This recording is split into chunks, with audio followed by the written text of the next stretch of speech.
জাতীয় দলের ক্রিকেটার গড়ে তোলার green room HP unit high performance ইউনিটেই গড়ে তোলা হয় আগামীর সাকিব তামিম।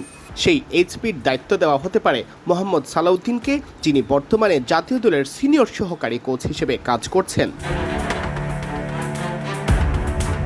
শুধু সালাউদ্দিন নন, দেশের প্রখ্যাত আরেক কোচ সোহেল ইসলামকেও এইচপির দায়িত্ব দেওয়া হতে পারে। ডেইলি সান জানিয়েছে, এইচপির বর্তমান ব্যাটিং কোচ ডেভিড হেম্পের জায়গায় বসানো হতে পারে সালাউদ্দিনকে, আর তার কাজে সহায়তা করবেন সোহেল ইসলাম।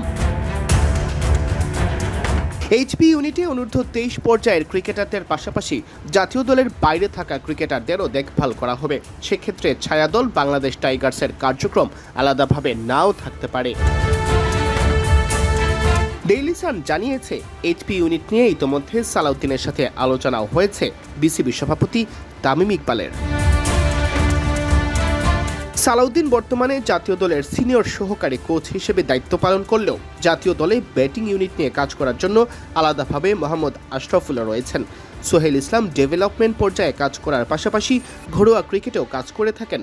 ক্রিকেটারদের আস্থার জায়গায় দুই কোচই অনন্য। সমর্থকদের দীর্ঘদিনের দাবির প্রেক্ষিতে 2024 সালের শেষ দিকে জাতীয় দলের সিনিয়র সহকারী কোচ করা হয় সালাউদ্দিনকে। যদিও প্রত্যাশা অনুযায়ী সালাউদ্দিনের সাফল্য কম। ক্রিকেট অঙ্গনে অবশ্য একটি কথা প্রায়ই বলা হয়, সালাউদ্দিনরা মূলত খেলোয়াড় গড়ে তোলার কারিগর। এরই ধারাবাহিকতায় এবার এইচপি ইউনিটের দায়িত্ব পেতে যাচ্ছেন এই অভিজ্ঞ কোচ।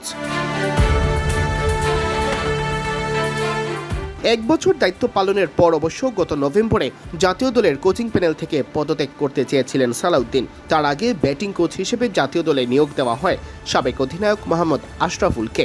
তবে বোর্ডের প্রস্তাব গ্রহণ করে সালাউদ্দিন এখন পর্যন্ত জাতীয় দলের দায়িত্ব পালন করে যাচ্ছেন। তবে শেষ পর্যন্ত এইচপির কোচ হিসেবে নিয়োগ পেলে চলমান নিউজিল্যান্ড সিরিজই হতে পারে জাতীয় দলের সাথে সালাউদ্দিনের শেষ অ্যাসাইনমেন্ট। সেক্ষেত্রে ন্যাশনাল টিমের ব্যাটিং কোচের দেখভালের পুরো দায়িত্ব বর্তাবে আশরাফুলের কাঁধে, সাথে প্রধান কোচ ফিল সিমন্স তো আছেনই।